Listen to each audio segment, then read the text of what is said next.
আসসালামু আলাইকুম। Hello viewers. আজকে আমি ট্যাগ কোয়েশ্চেনের দ্বিতীয় পার্ট নিয়ে আলোচনা করব। ইনশাআল্লাহ ক্লাসটি মনোযোগ সহকারে শুনেন এবং যারা আগের ক্লাসটি দেখেন নাই, অবশ্যই আপনারা আগের ক্লাসটি দেখে পরে এই ক্লাসে আসবেন। সো আমি কি বলেছিলাম যে এভরিবডি ইজ হ্যাপি।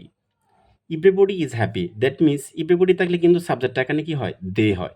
দে এর সাথে সবসময় কি হবে? আর হবে। এখানে কিন্তু আবার ইজ আছে, ইজেন্ট দে দিয়েন না। তাহলে হবে না। কারণ দে প্লুরাল, ভার্বটা এখানে প্লুরালটা ইউজ করতে হবে।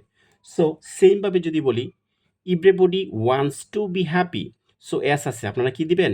ডাজ দিবেন। ডাজ দিয়ে এভরিবডি আছে, দে দিয়ে দিবেন। কিন্তু হবে না। ডাজ তো আপনার সিঙ্গুলার, কিন্তু দে তো প্লুরাল, তাহলে হবে না। এগ্রিমেন্ট নেই, এগ্রিমেন্টটা ঠিক নেই। সো আপনি এভরিবডি থাকার কারণে এখন কি দিবেন? দে, নাকি? তাহলে কি দিবেন? ভার্বটাও কিন্তু প্লুরাল দিতে হবে।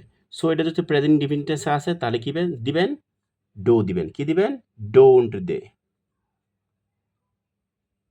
ডোন্ট দে ব্যবহার করবেন। একটা প্রশ্নবোধক চিহ্ন ব্যবহার করবেন। কারণ কি? এটা তো প্রেজেন্ট ইনডিফিনিট টেন্স। সো আপনি এই বাক্যটা তো নেগেটিভ করতে হবে। তো মূল ভার্ব, হ্যাঁ? তো মূল ভার্বে কি? যদি নেগেটিভ করতে চান তাহলে ডোন্ট দ্বারা করতে হবে। ঠিক আছে? অথবা ডাজন্ট দ্বারা করতে হবে। যদি পাস্ট টেন্স থাকে তাহলে ডিডন্ট দ্বারা করতে হবে। সো এখানে যেহেতু প্রেজেন্ট টেন্স, তাহলে দে এর সাথে ডো কিন্তু প্লুরাল। ঠিক আছে? আর দেও কিন্তু প্লুরাল। তাই ডোন্ট দে ব্যবহার করলাম। নেক্সট দেখেন। যদি nobody, none, no one, never, hardly, scarcely, few, little থাকে, এইগুলি নেগেটিভ স্টেটমেন্ট। তাই আপনাকে নিয়ম অনুযায়ী পজিটিভ ট্যাগ করতে হবে। দ্যাট মিনস কোনো একটা সেন্টেন্সের মধ্যে যদি এটা সাবজেক্ট হিসাবে থাকে, ঠিক আছে? সাবজেক্ট হিসাবে থাকে বা হ্যাঁ, এই সেন্টেন্সের ভিতরে বা কোনো অংশে যদি এই শব্দগুলা থাকে, আপনি ভাববেন এই সেন্টেন্সটা কিসে আছে? নেগেটিভ স্টেটমেন্টে আছে। মানে নাবোধক স্টেটমেন্টে আছে। সো আপনাকে ট্যাগটা পজিটিভ স্টেটমেন্টে করতে হবে।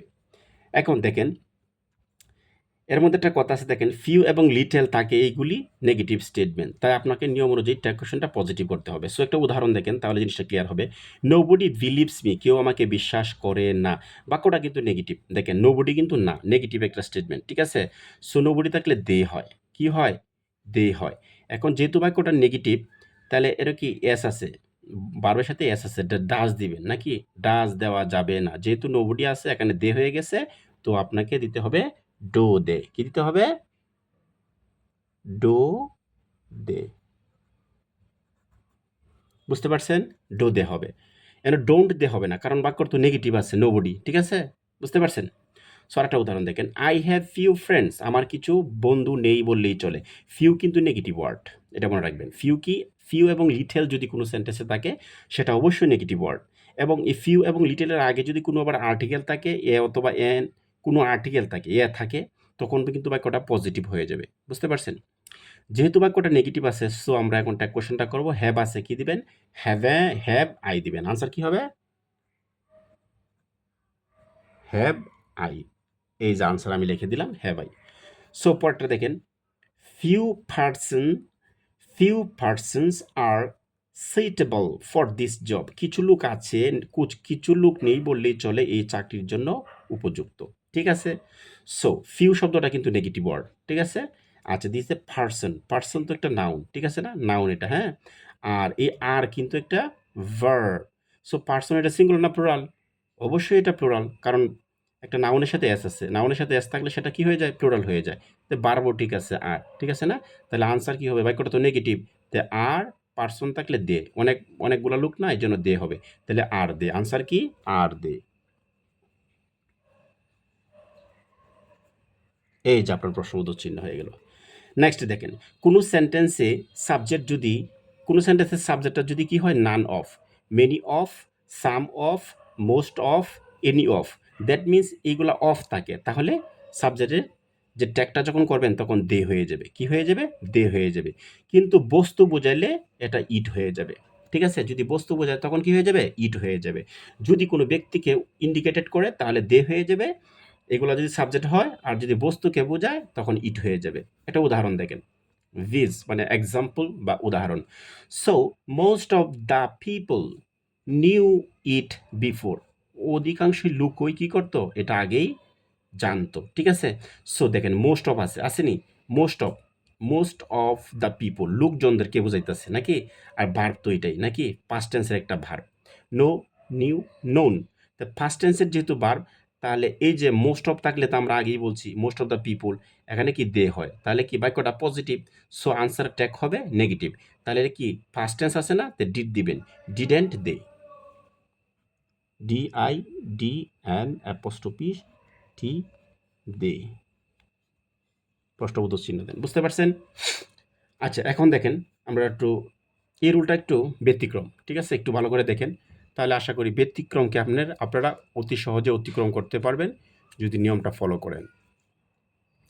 দেখেন কমপ্লেক্স সেন্টেন্সকে ট্যাগ কোয়েশ্চন করতে হলে মেইন ক্লজটি অনুযায়ী ট্যাগ কোয়েশ্চন করতে হবে। এখন কমপ্লেক্স সেন্টেন্স কাকে বলবে, যে বলেন স্যার আমি তো কমপ্লেক্স সেন্টেন্সই চিনি না। সো আমি কমপ্লেক্স সেন্টেন্স চিনি না, তাহলে আমি করবো কীভাবে? সো কমপ্লেক্স সেন্টেন্সটা চিনতে গেলে আপনারা তো পড়ছেন ট্রান্সফরমেশন সেন্টেন্স গ্রামার পড়ছেন না, transformation of sentence or the changing sentence, ওইটার মধ্যে কিন্তু যে সরি ট্রান্সফরমেশন সেন্টেন্সের মধ্যে কিন্তু ওই যে সিম্পল কম্পাউন্ড কমপ্লেক্স একটা আইটেম আছে, ঠিক আছে। হ্যাঁ, এই আইটেমটার থেকে এটা আসছে।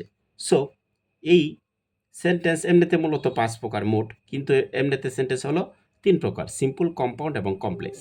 সিম্পল সেন্টেন্স কাকে বলে, যে সেন্টেন্সের মাত্র একটি সাবজেক্ট, একটি ফাইনাইট ভার্ব, একটা অবজেক্ট থাকে, তাকে সিম্পল সেন্টেন্স বলে। আর কমপ্লেক্স সেন্টেন্স কাকে বলে, কমপ্লেক্স সেন্টেন্স হলো 2টা ক্লজ থাকবে একটা বাক্যের মধ্যে, হ্যাঁ, একটা কমা থাকবে, তারপর আরেকটা ক্লজ থাকবে, দ্যাট মিনস 2টা ক্লজ থাকবে, একটা প্রিন্সিপাল, একটা সাবঅর্ডিনেট ক্লজ। সাবঅর্ডিনেট ক্লজের মধ্যে একটা ইফ থাকবে, ঠিক আছে। এই 2টা ক্লজ যদি থাকে আর একটা কমা থাকে, তখনই ভাববেন সেটা কমপ্লেক্স সেন্টেন্স।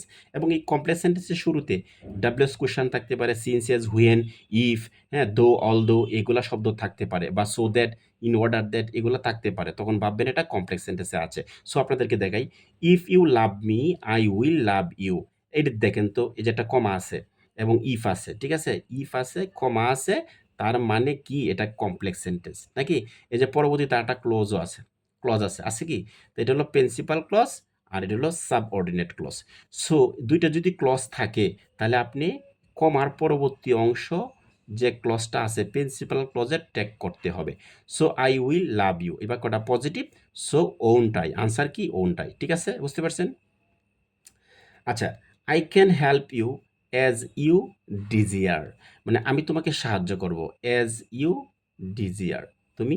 আচ্ছা এখন একটা দেখেন বিষয়টা, এজ আছে, দেখছেন কি আছে, এজ। সো এই ইফটা যদি বাক্যের মাঝখানে যাইতো, ঠিক আছে, তাহলে কমাডার হইতো না। আচ্ছা ঠিক আছে, এখন যেহেতু এজ আসছে এই বাক্যটার মধ্যে, এটাও কিন্তু কমপ্লেক্স সেন্টেন্সে আছে, ঠিক আছে, এজও কিন্তু কমপ্লেক্স সেন্টেন্সের একটা লক্ষণ। আর কমপ্লেক্স সেন্টেন্সে 2টা সাবজেক্ট থাকবে, 2টা ভার্ব থাকবে এবং কিছু কানেক্টর থাকবে, বা এই যে আছে দেখছেন।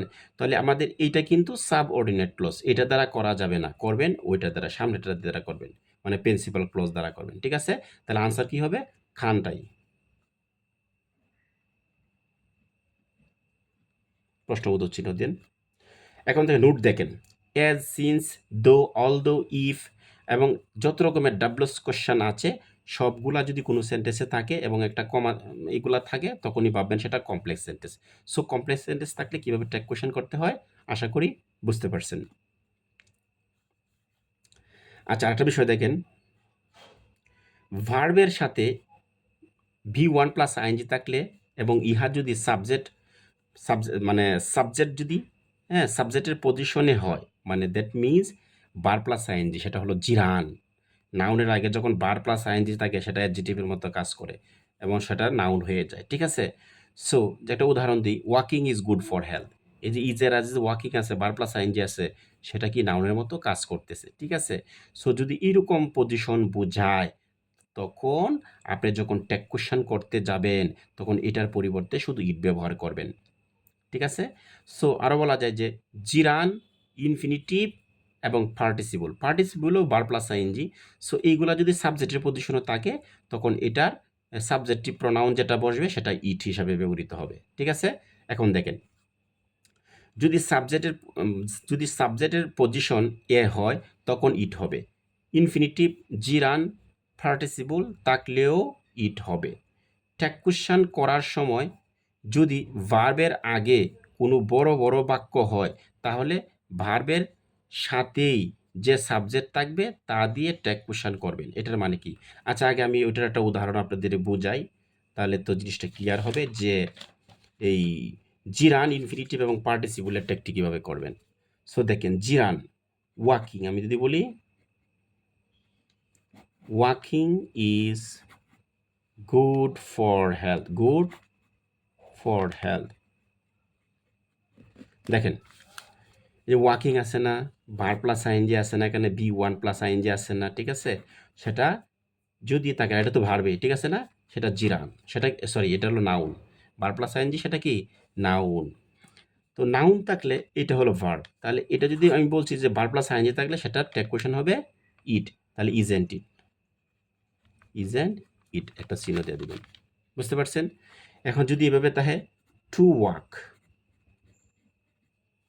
To walk is good for health, ঠিক আছে, গুড ফর হেলথ, তখন আনসার কি ইজেন্ট ইট, ইজেন্ট ইট, কারণ ইনফিনিটিভ, টু সহ বার থাকলে ইনফিনিটিভ, এটা থাকলেও কি ইট হয়ে যাবে, বুঝতে পারছেন। আর পার্টিসিপল কি, পার্টিসিপলও কিন্তু ভার্ব প্লাস আইএনজি, এটা থাকলেও কি হয়ে যাবে ইট হয়ে যাবে, বুঝতে পারছেন আশা করি।